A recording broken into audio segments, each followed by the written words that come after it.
Thanks for being here.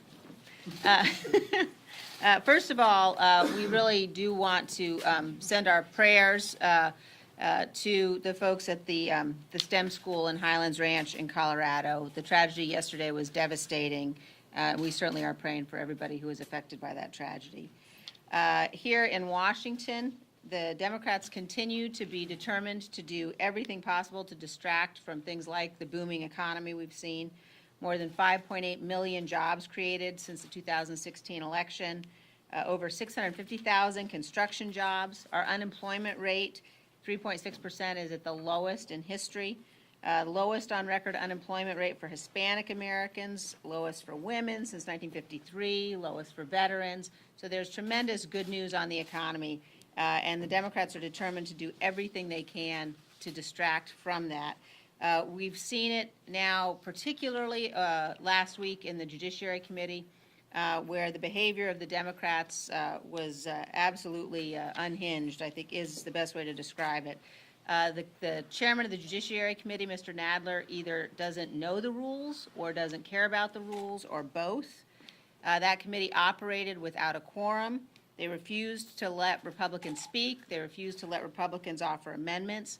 And Chairman Nadler actually mocked an amendment offered by our colleague, Congresswoman Lesko, which is behavior beneath the dignity of even Mr. Nadler. They moved forward to vote on a motion that had been tabled. Clearly, what the Democrats in the Judiciary Committee are doing is undermining our democracy and helping Vladimir Putin. If you look at what we know and what we know from the Mueller report and other places, it's absolutely clear that the Russians have attempted, a number of them were indicted, for attempting to influence, to undermine our democratic processes.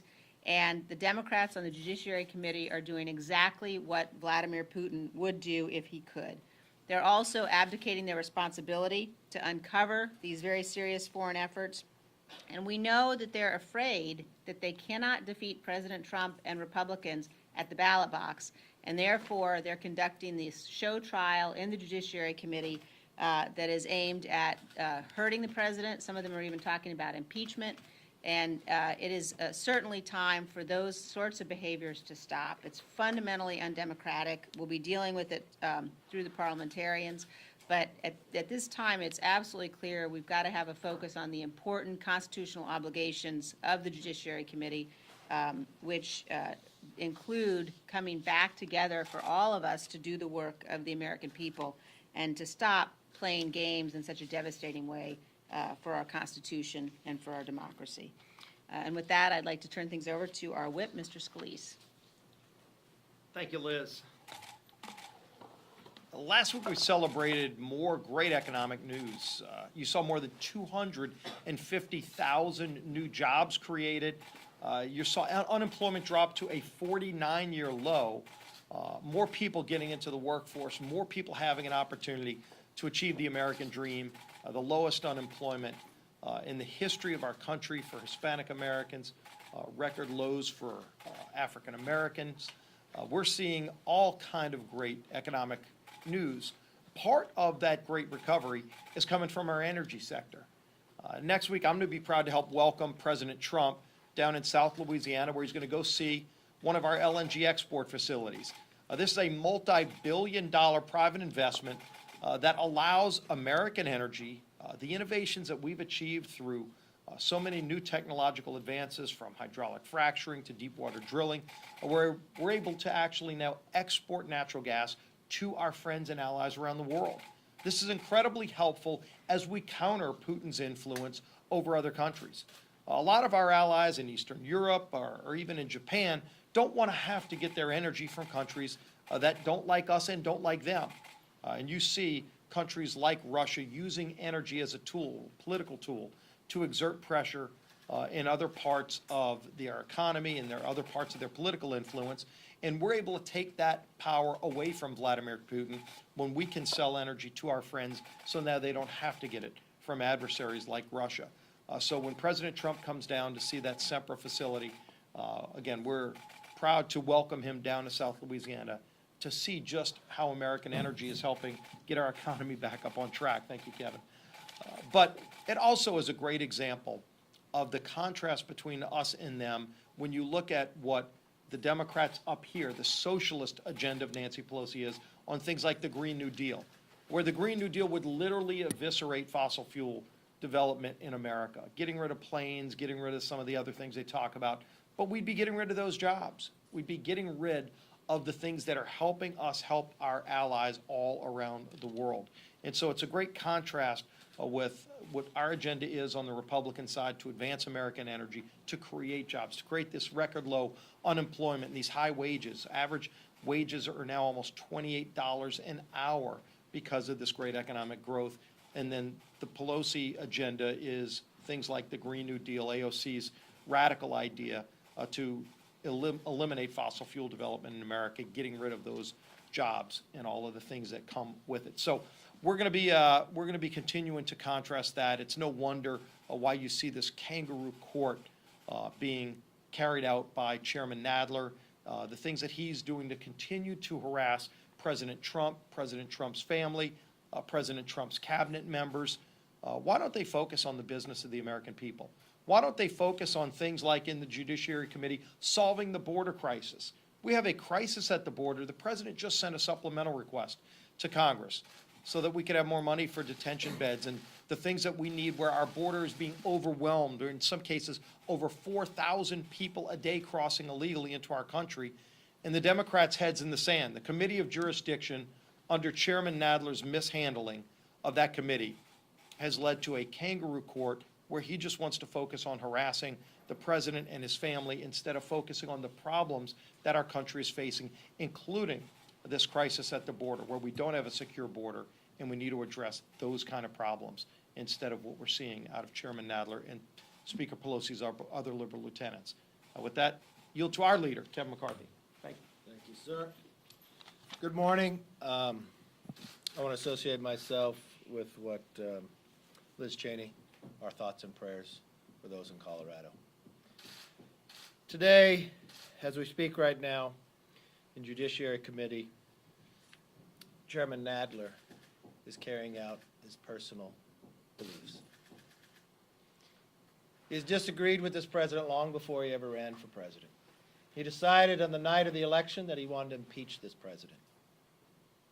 What's telling to me and to the American public, in the history of Congress, in the history of the Judiciary Committee, like every other committee that we have, at the beginning of every Congress, we adopt our rules for that committee.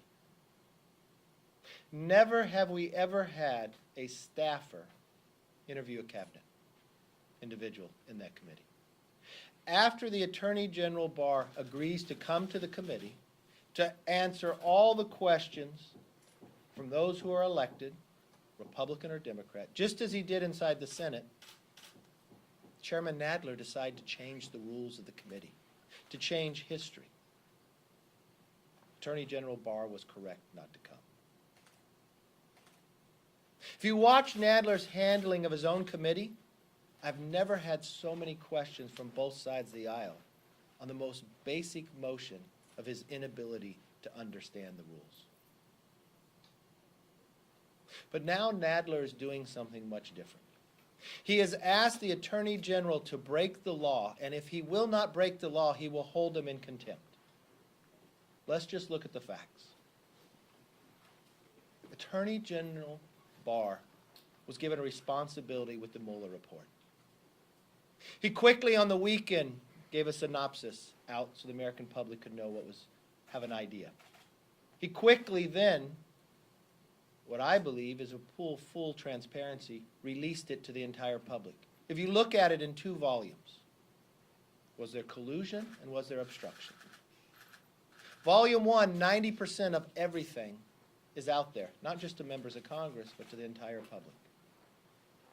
The obstruction area that they researched, 98%. Chairman Nadler has the right to go down and read those 6 lines that he can't see now. I do as well. I've read it. He has not. But he wants to hold the Attorney General in contempt. At the same time he's doing that today, What does the New York Times? What does the New York Times editorial say? They say there's a crisis at the border. But his committee will not talk about it. Everybody in America realizes the crisis at the border, except the Democrats in Congress. I cannot point to one solution to a problem this Democrat majority has solved. I've known a lot that they have created. If you follow those Democrats who are running for president across the nation when they campaign, they don't get a question about the Mueller report because it's done. The country wants us to move forward. The country wants us to solve problems. But Chairman Nadler does not. This is a time for us to work together. We've got a lot of different problems out there that we can work to solve. The country is at a stronger point than we've been in the last 50 years economically, thanks to this Trump administration and the bills that we had passed in the last term. Now's the time to move forward, to talk about infrastructure, to talk about drug pricing, solve the problems that we have out there. I know Nadler and Schiff have lied to the American public for the last 2 years, but it's time to move forward. The report has put it to rest. Questions? Yes, ma'am. This is a question for Congresswoman Cheney. Are you considering running for Senate given Senator Mike Penz's retirement news, and what would stop you from doing so? I don't have any announcements to make about that. Other than to say how privileged I am to call Mike Enzi a friend, what a tremendous mentor he has been. He's going to be in the Senate for another 18 months. I look forward to continuing doing work on behalf of people of Wyoming with John and Mike, with our whole delegation, and working here with our leader, Kevin McCarthy, and our whip, Steve Scalise, on the issues we've been talking about that matter so much to the American people. And in particular, we really are at the opening phases of a huge ideological battle in this nation. And it's one that Nancy Pelosi and the Democrats in the House have clearly come down on the side of socialism. And it is a very dangerous set of positions and set of policies they're putting forward. And it's one that will require real effort and focus to be able to make sure that their brand of socialism doesn't devastate our nation, and we're going to continue to fight on behalf of that. But I don't have any announcements to make beyond that. Thank you. Yes, sir. Madam Chairman, to follow up, I'm sorry. I know you want to give Senator Enzi some space and some time here, but do you have any sort of timeline for making any decision? And there was some reporting this morning suggesting that Donald Trump Jr. was being encouraged to look at this race. Do you have any reaction to that? I don't have any. Wyoming voters would be interested in a candidate who doesn't currently live in the state. You know, I don't have any announcements to make, and we'll, as I said, continue to stay focused on the really important and critical work that we're doing here.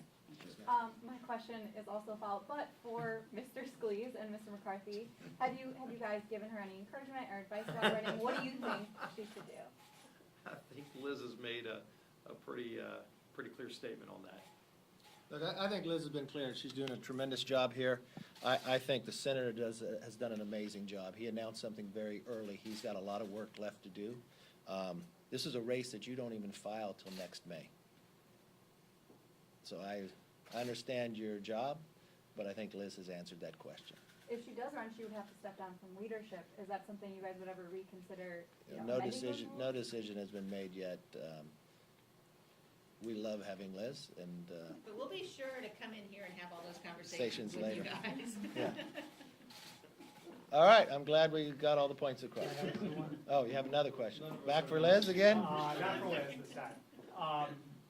Yesterday, Speaker Pelosi made a comment saying that the president was trying to goad Democrats into impeachment. Do you think at any level of the president's mind, he welcomes Democrats trying to impeach him, knowing that it's not going to succeed in the Senate? No, I think the president wants to get back to the Americans' business. He wants to be able to move forward. It's only the Democrats.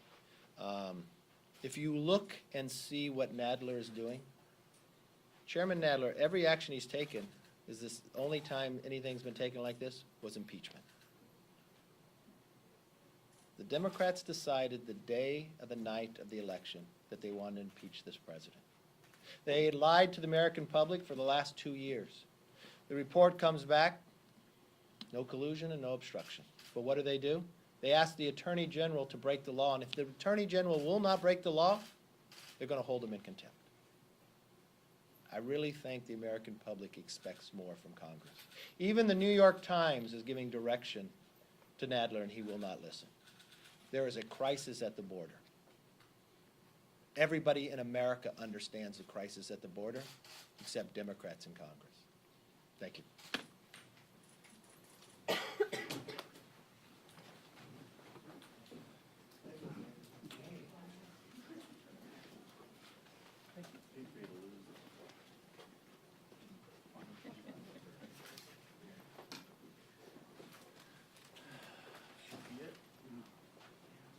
Baby, we're in here.